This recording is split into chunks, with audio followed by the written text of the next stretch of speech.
La tierra se sacudió. Los poderosos temblores repercutieron en la ciudad entera, derrumbando edificios y casas. Hospitales e iglesias fueron reducidas a escombros. El terremoto en El Salvador, en febrero 2001, mató instantáneamente a 3.000 personas. Miles se quedaron sin hogar. Los equipos de rescate trabajaron incansablemente día y noche en busca de víctimas. Solo encontraron vivas a unas cuantas. Después de 4 días de cavar continuamente, estaban listos a dar por terminada la búsqueda, cuando alguien notó un brazo a medio enterrar entre los escombros. Fue aún más impresionante cuando el brazo se movió lentamente. El equipo de rescate excavó frenéticamente. Les tomó casi 4 horas desenterrar de entre los escombros a un hombre de mediana edad. Estaba vivo. Había sobrevivido durante 4 días sin alimento ni agua. Más tarde en el hospital, se le preguntó cómo pudo sobrevivir bajo tan asombrosas dificultades. Su respuesta fue: deseaba seguir viviendo, buscaba desesperadamente aire para respirar, no quería morir. Creía que iba a ser rescatado. Amigo que me escuchas, nacimos con el deseo de vivir. Usted y yo lo tuvimos al venir al mundo. Toda persona que ha vivido lo ha tenido. Es probablemente el deseo más enardecido en el hombre. A los seres humanos nos une este deseo común de vivir. Y cuando la vida se ve amenazada, la gente hace cosas increíbles y heroicas para salvar a otros. Quizás se trate de un niño que ha caído a un pozo, o tal vez de personas a bordo de un barco naufragante desamparado en el mar, o por mala ventura de un alpinista indefenso en la peligrosa saliente de una montaña, o tal vez de víctimas atrapadas en los escombros producidos por un terremoto. Pero cuando la vida humana está en peligro, las personas se apresuran a socorrerse unas a otras. Y sin embargo, la verdad en la que ninguno de nosotros quiere pensar, pero que sigue siendo una realidad, es que la vida de absolutamente cada uno de nosotros está en peligro. Y no solamente en peligro, estamos condenados a morir. En Romanos capítulo 6, versículo 23, la palabra de Dios dice: porque la paga del pecado es muerte, pero el don de Dios es vida eterna en Cristo Jesús, Señor nuestro. El pecado es cosa ponzoñosa, es absolutamente mortal, es letal. ¿Por qué? Porque nos separa de la fuente de la vida, Dios mismo, quien nos creó y nos sustenta. Y cada uno de nosotros ha pecado, porque todos pecaron y no alcanzan la gloria de Dios. Romanos 3:23. Romanos 3:10. En adelante dice: no hay justo, ni aun uno.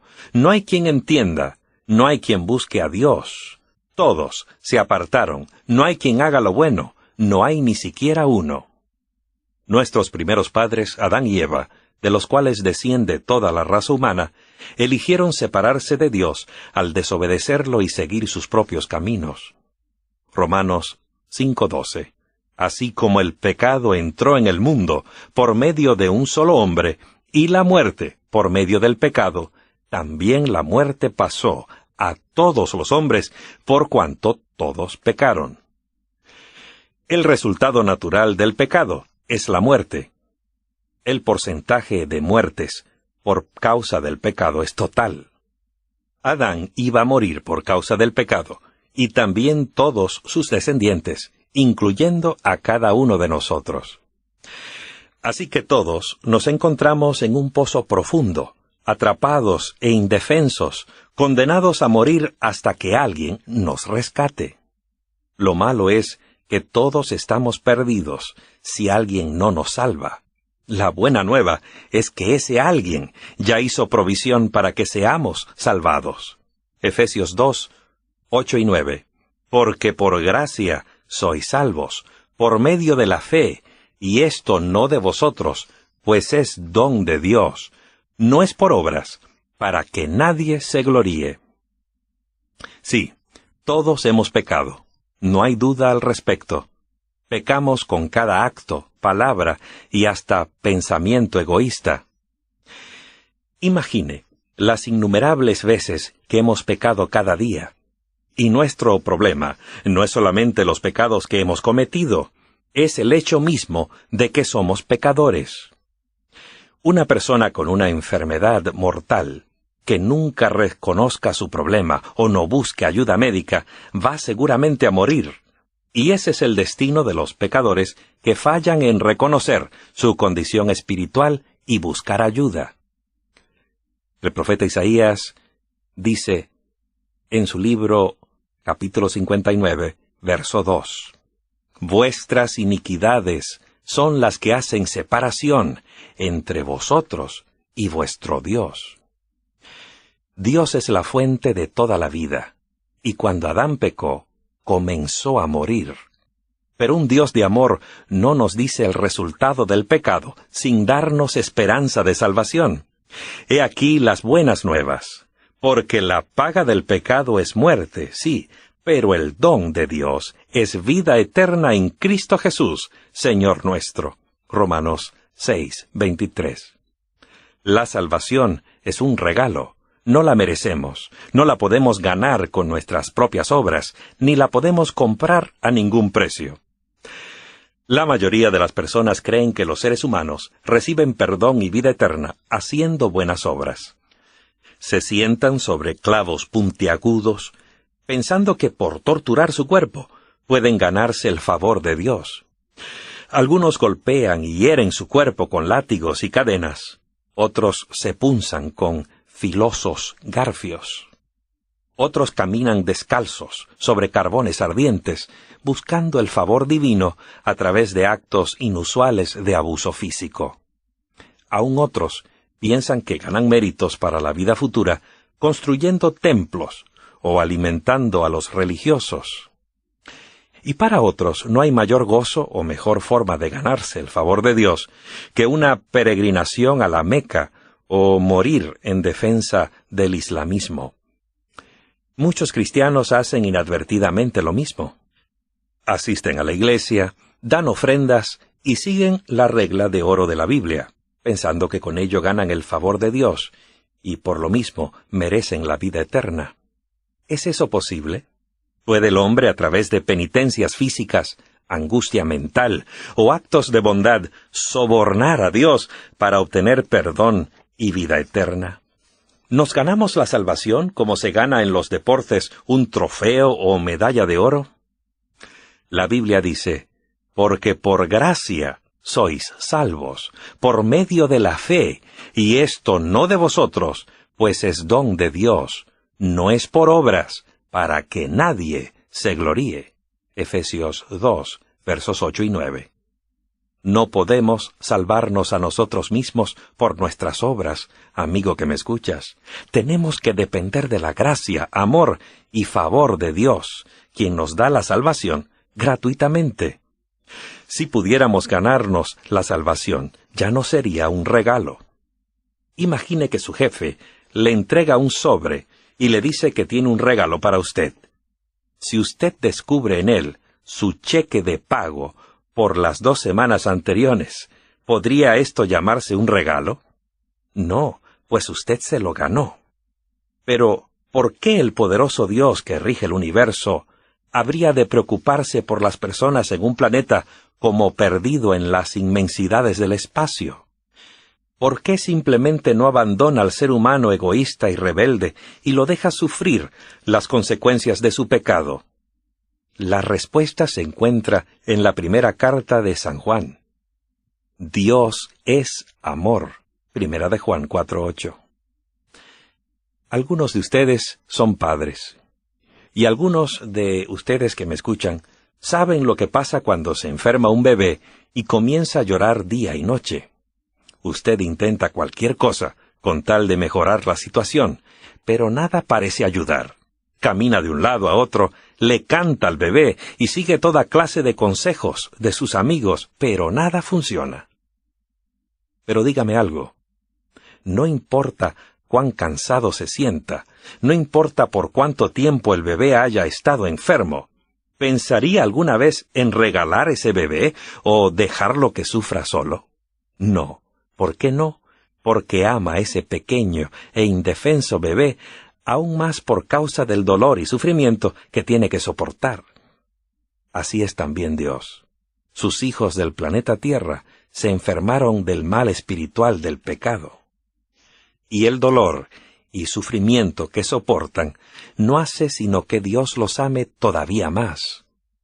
Jamás Dios ha considerado seriamente la idea de abandonarnos. Nunca ha considerado la idea de dejarnos morir y sufrir solos por los resultados de nuestra rebelión. La Biblia dice, «El Señor es paciente para con vosotros, porque no quiere que nadie se pierda, sino que todos procedan al arrepentimiento». Segunda de Pedro 3:9. Independientemente de cuán bueno o cuán malo sea usted, Dios lo ama y desea salvarlo. No desea que muera. Sin embargo, todos hemos pecado. Todos nos hemos rebelado contra Dios y hemos quebrantado su ley. Los gobiernos de este mundo no pueden permitir la anarquía y desobediencia y todavía subsistir. Se castiga a los violadores. Pero violar la ley de Dios es aún más serio, porque el pecado nos separa de Dios, el único que puede ayudarnos y salvarnos. Aun cuando Dios es un Dios de amor eterno, es también un Dios de justicia. En el monte Sinaí se describió a sí mismo de la siguiente manera: Jehová, Dios compasivo y clemente, lento para la ira y grande en misericordia y verdad, que conserva su misericordia por 1000 generaciones, que perdona la iniquidad, la rebelión y el pecado, pero que de ninguna manera dará por inocente al culpable. Éxodo 34, versos 6 y 7. ¿Hay alguna solución? ¿Una forma de escape? Sí, hay una forma de escape. El amante Dios del cielo encontró una vía para salvarnos, manteniéndose todavía justo. Encontró un perfecto sustituto para morir en nuestro lugar, pagando la pena de nuestros pecados, a fin de que pudiéramos vivir. Juan, el discípulo amado, lo explica de la manera siguiente: «Porque de tal manera amó Dios al mundo, que ha dado a su Hijo unigénito, para que todo aquel que en él cree no se pierda, mas tenga vida eterna». Jesús vino a este planeta como un hombre, enfrentando los mismos problemas y tentaciones que todo ser humano ha enfrentado y enfrenta. Vivió una vida de perfecta obediencia.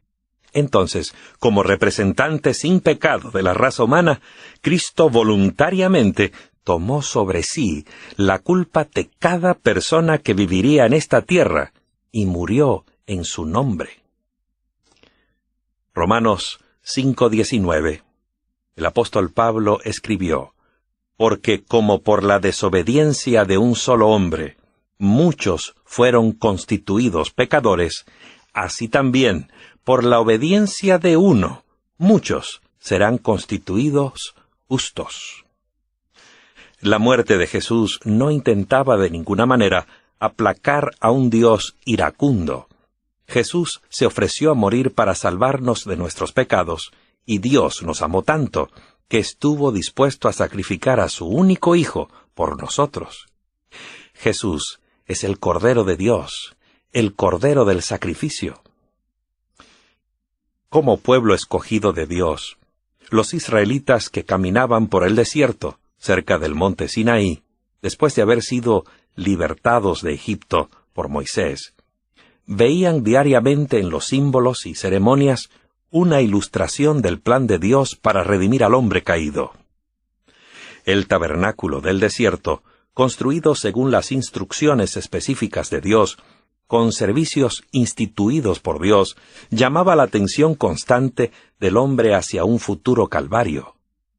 Aquel en la cima del monte donde moriría Jesús, donde el verdadero Cordero sería sacrificado por los pecados de toda la humanidad, dándoles a todos esperanza y seguridad de perdón y salvación.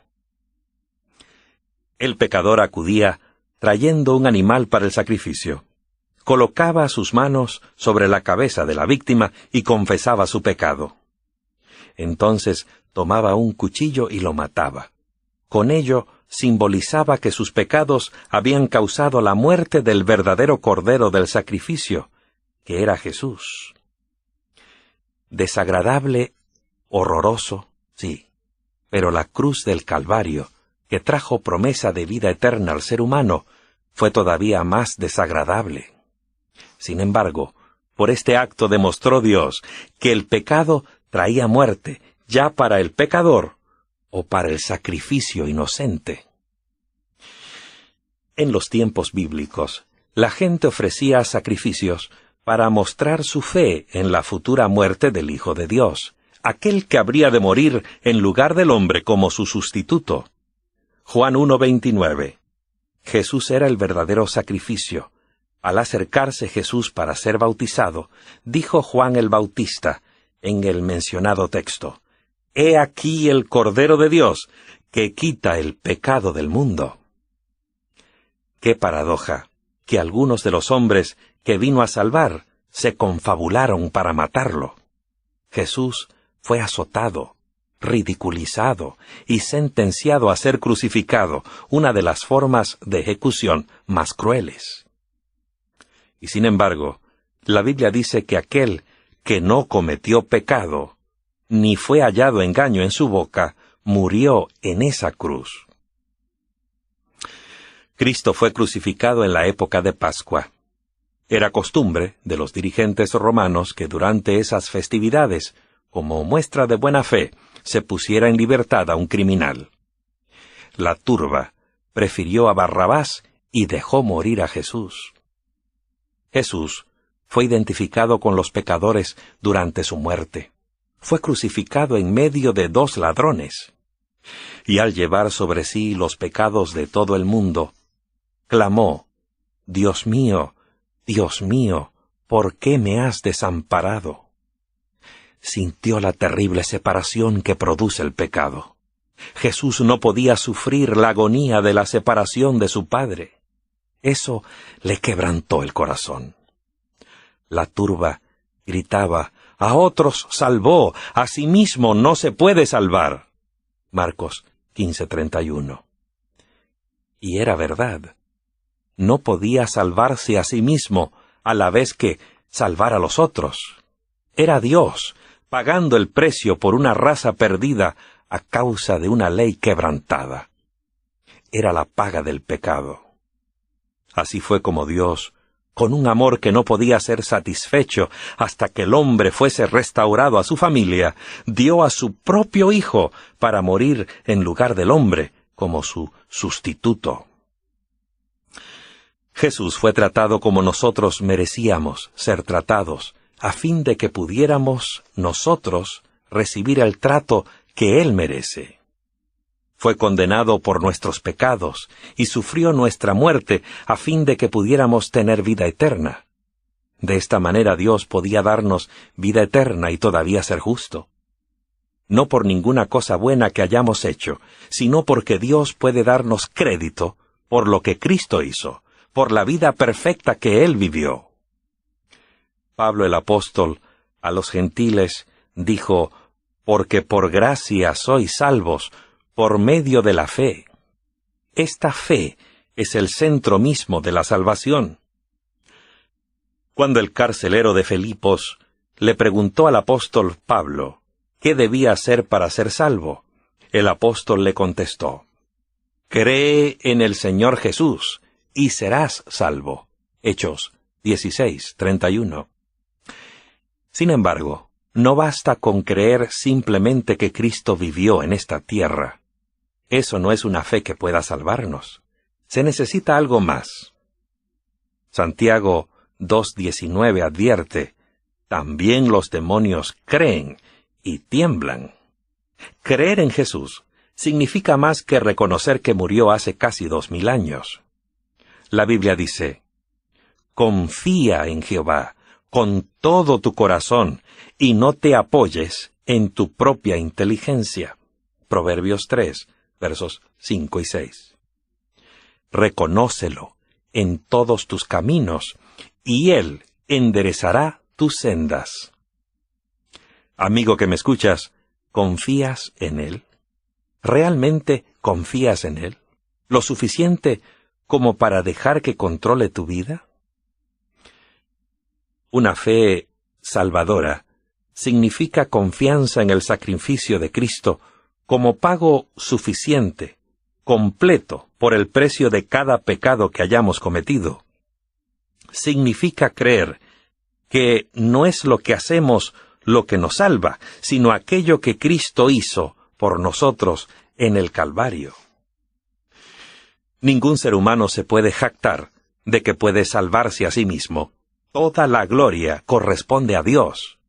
La gracia es la parte de Dios y la fe la parte nuestra. Todo depende de confiar en Dios, permitiéndole voluntariamente que tome la dirección o conducción de nuestra vida. Es muy sencillo recibir por completo la salvación. Sin embargo, muchos la hacen parecer difícil y complicado. La pregunta que debemos hacernos es la misma que hizo el carcelero de Filipos cuando clamó ante el apóstol Pablo y Silas la terrible noche en que un terremoto abrió las puertas de la cárcel. ¿Qué debo hacer para ser salvo? Hay solamente 4 hechos en relación con la salvación que usted debe conocer para ser salvo. Solamente 4. El primero, la salvación es un don gratuito. Repetimos el versículo que hemos ya citado varias veces. Pablo dice, porque por gracia sois salvos, por medio de la fe, y esto no de vosotros, pues es don de Dios, es decir, regalo de Dios, no es por obras, para que nadie se gloríe. La pregunta es, ¿por qué debe la salvación ser un don gratuito? La razón es porque un don gratuito nos lleva al hecho número 2, y ese es, todos somos pecadores. Romanos 3:23 dice, porque todos pecaron y no alcanzan la gloria de Dios. Eso significa que no merecemos ese regalo. No merecemos la salvación. No la merezco porque he pecado. Estoy desprovisto de la gloria de Dios, y tú también. Amigo que me escuchas, si la salvación dependiera de que sea bueno por mi propio esfuerzo, entonces nunca podría obtenerla, porque he pecado. Nunca podré ser por mí mismo suficientemente bueno. Esa es exactamente la razón por la que la salvación tiene que ser un don gratuito, dado gratuitamente. Yo no puedo ganármelo, y no la merezco. Todos hemos pecado, y estamos destituidos de la gloria de Dios. Hecho número 3. El problema. El pecado significa muerte. Romanos 6:23 dice, porque la paga del pecado es muerte. Ese es el gran problema que todos enfrentamos. Soy pecador, por lo tanto merezco la muerte. No merezco ese don gratuito. Por eso la salvación tiene que ser un don gratuito, porque todos hemos pecado y estamos destituidos de la gloria de Dios. El problema es que como pecador merezco la muerte, pero Dios tiene una solución para este problema. La solución, que es el hecho número 4, es que Jesús murió por nosotros. Romanos 5:8 dice, pero Dios muestra su amor para con nosotros, en que siendo aún pecadores, Cristo murió por nosotros. ¿No le parece maravilloso? Jesús murió por ti, murió por mí, pecadores. Y amigo, Jesús murió por todos los hombres. Hay 4 hechos sencillos, vamos a repasarlos. Primero, la salvación es un don gratuito. Segundo, todos hemos pecado. El problema, entonces, número 3, es que el pecado significa muerte para nosotros. Pero hay una solución, es el hecho número 4. Jesús murió por nosotros, lo cual nos asegura vida, si lo aceptamos como nuestro Salvador. Cuando éramos aún pecadores, Jesús murió por nosotros. ¿Lo amamos? ¿Lo amamos porque haya muerto por nuestros pecados? ¿Lo amas tú, amigo que me escuchas? ¿Aprecias ese regalo de la salvación? Es posible que te preguntes, ¿cómo puedo recibir ese regalo? La Biblia nos da la respuesta en Apocalipsis 3, verso 20. Jesús dice, «He aquí yo estoy a la puerta y llamo». Amigo que me escuchas, ese único que da la vida eterna, está tocando a la puerta de tu corazón. ¿Lo dejarás afuera o lo invitarás a entrar? Por supuesto, si abres la puerta y lo invitas a entrar, como puedes ver, al recibir a Jesús, vas a recibir el regalo de la vida eterna que Él te trae. ¿No te parece maravilloso? Jesús desea venir a nuestras vidas. Corresponde entonces que nosotros lo invitemos a entrar. Así es como aceptamos ese don gratuito. Simplemente le decimos a Jesús, «Gracias, Jesús, ven a mi vida, ven a mi corazón, toma dirección de mi vida, toma control de mi corazón». Y cuando Jesús viene, lo aceptamos como nuestro amigo, como Salvador y como Señor y Maestro. Dos cosas importantes pasan cuando le pedimos a Jesús que esté en nuestro corazón, cuando lo aceptamos en nuestra vida. Primero, confesamos nuestros pecados y recibimos su perdón. Primera de Juan 1:9 asegura, «Si confesamos nuestros pecados, Él es fiel y justo para perdonar nuestros pecados y limpiarnos de toda maldad». Amigos, esta es una hermosa promesa. No importa qué hayamos hecho o dónde hayamos estado, no importa qué clase de vida hayamos vivido, aun cuando hayamos sido los más terribles pecadores, podemos venir a Jesús y aceptar ese regalo inmerecido de la salvación. Podemos confesar nuestros pecados y recibir completo y total perdón. La Biblia nos dice que Jesús arroja nuestros pecados al fondo del mar, para nunca más recordarlos. Amigos, cuando Jesús perdona, también olvida. ¿Hay algún pecado que le has confesado a Dios, por el cual aún te sientes condenado y lleno de culpa? Tal vez sientas que algún pecado que has cometido es demasiado grande para que Dios te perdone. Debemos creer lo que Dios nos dice. En 1 de Juan 5:10 nos dice claramente que si no creemos en Dios, lo hacemos a Él mentiroso. 1 de Juan 5:10, el que cree en el Hijo de Dios tiene el testimonio en sí mismo. El que no cree a Dios le ha hecho mentiroso, porque no ha creído en el testimonio que Dios ha dado acerca de su Hijo. Cuando Jesús promete que perdonará nuestros pecados y quitará de nosotros la culpa, eso es exactamente lo que hará.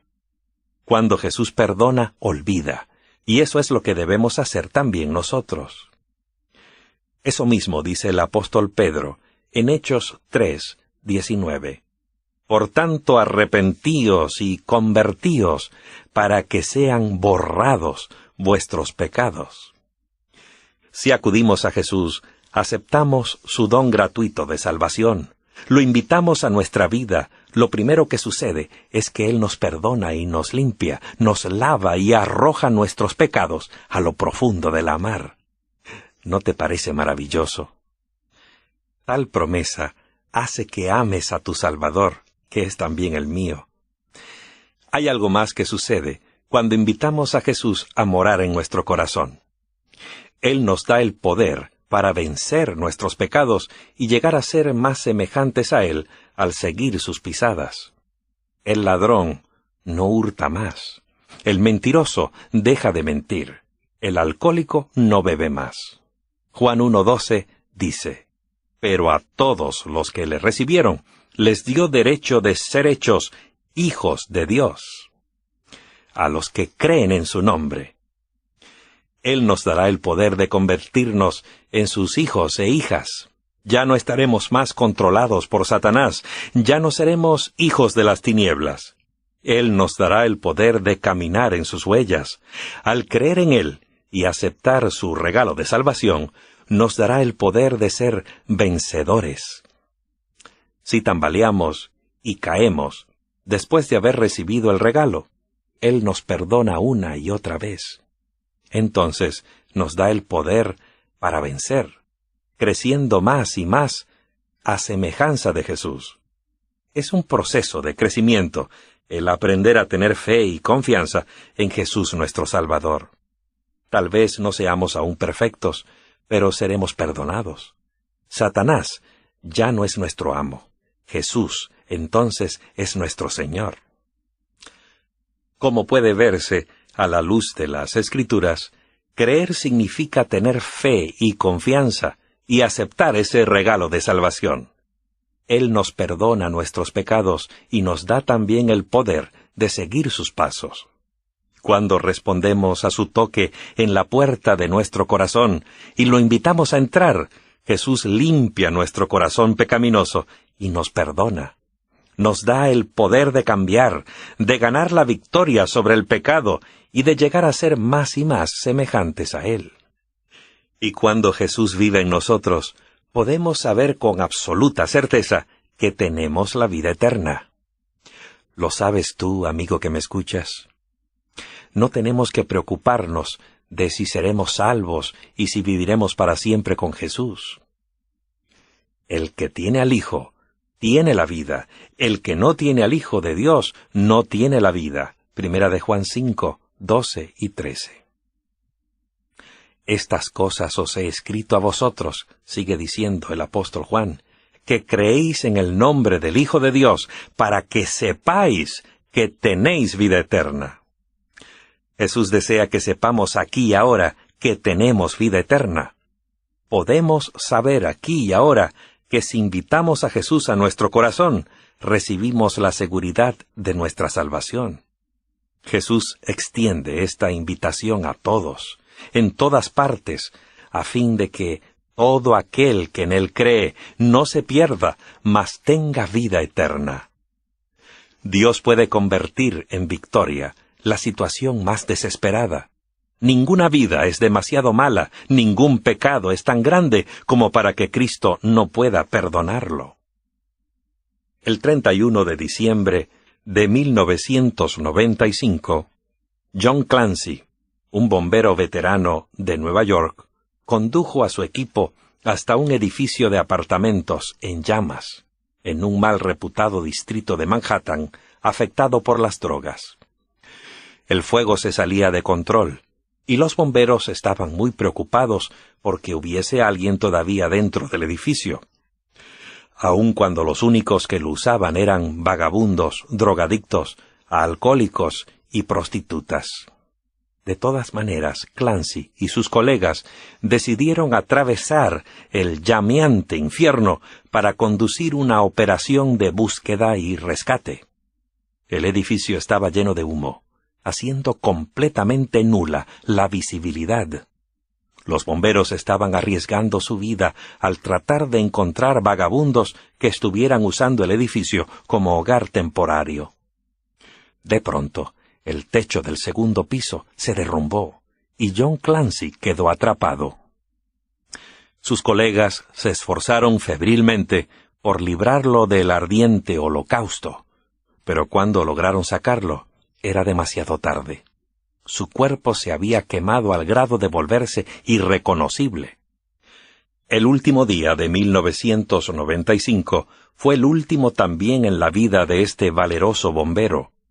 Dejó atrás con ello a una esposa con 6 meses de embarazo y un futuro que juntos habían planificado.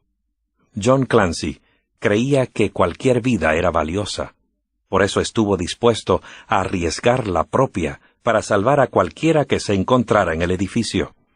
Dejó la seguridad de su propio hogar por el peligro de un furioso incendio. Penetró en las llamas ardientes para salvar vidas y perdió la propia. Su devoción al deber le costó la vida. No podía quedarse tranquilo cuando sabía que otros estaban muriendo. Cuando se revelaron otros detalles de esta historia, los investigadores descubrieron que se trataba de un incendio premeditado. Edwin Smith, uno de los drogadictos que supuestamente estaba en el edificio, inició el fuego. El hecho es que John Clancy estaba tratando de salvar a aquel que había incendiado el edificio. Dio su vida por un incendiario. Todo un ejemplo de lo que hizo Jesucristo. Jesús dejó la seguridad de su hogar celestial para lanzarse al infierno ardiente de este mundo. Nuestro Salvador colgó de una cruz y las llamas del pecado lo consumieron totalmente. Nosotros pecamos por nuestra propia decisión. Incendiamos este mundo con nuestro temperamento airado, nuestra falta de honradez, adulterio y mentiras. Cristo murió para que nosotros pudiéramos vivir. Sufrió en la cruz la llama ardiente del pecado, a fin de que nosotros no tuviéramos que experimentar las del infierno, cuando venga a consumir con fuego el pecado para siempre. Amigo que me escuchas, Jesús anhela ahora darte la seguridad de que puedes vivir para siempre. Él está escuchando ahora y esperando. ¿Por qué no le abres hoy la puerta de tu corazón y lo invitas a entrar para que Él sea tu Salvador, el Señor de tu vida? Él te espera, Él te escucha. Pero hay una cosa que Jesús nunca hará. Es derrocar la puerta de tu corazón. Nos ha dado a todos el poder de elección. Tenemos que abrir la puerta nosotros. Si lo haces, Él entrará gustosamente. Amigo, amiga mía, ¿te gustaría hacerlo ahora mismo? ¿Te gustaría invitar a Jesús a entrar a tu corazón sin esperar un momento más? Si es así, eleva esta oración juntamente conmigo. Querido Dios, reconozco que soy pecador y necesito ayuda. Deseo aceptar a Jesús como mi Salvador y Señor. Deseo responder a tu llamado e invitarte a entrar a mi corazón ahora mismo. Por favor, perdona cada pecado que he cometido. Toma mi vida por completo. Deseo que Jesús venga a mi corazón y me limpie y me ayude a vivir por Él. Gracias por escucharme y contestar mi oración en el nombre de un barco naufragante desamparado en el mar, o por mala ventura de un alpinista indefenso en la peligrosa saliente de una montaña, o tal vez de víctimas atrapadas en los escombros producidos por un terremoto. Pero cuando la vida humana está en peligro, las personas se apresuran a socorrerse unas a otras. Y sin embargo, la verdad en la que ninguno de nosotros quiere pensar, pero que sigue siendo una realidad, es que la vida de absolutamente cada uno de nosotros está en peligro. Y no solamente en peligro, estamos condenados a morir. En Romanos capítulo 6, versículo 23, la palabra de Dios dice: «Porque la paga del pecado es muerte, pero el don de Dios es vida eterna en Cristo Jesús, Señor nuestro». El pecado es cosa ponzoñosa, es absolutamente mortal, es letal. ¿Por qué? Porque nos separa de la fuente de la vida, Dios mismo, quien nos creó y nos sustenta. Y cada uno de nosotros ha pecado, porque todos pecaron y no alcanzan la gloria de Dios. Romanos 3:23. Romanos 3:10 en adelante dice: «No hay justo, ni aun uno. No hay quien entienda, no hay quien busque a Dios. Todos se apartan».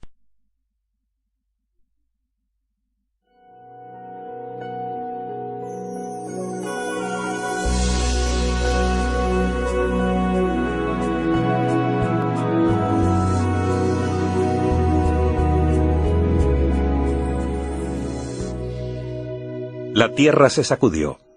Los poderosos temblores repercutieron en la ciudad entera, derrumbando edificios y casas. Hospitales e iglesias fueron reducidas a escombros.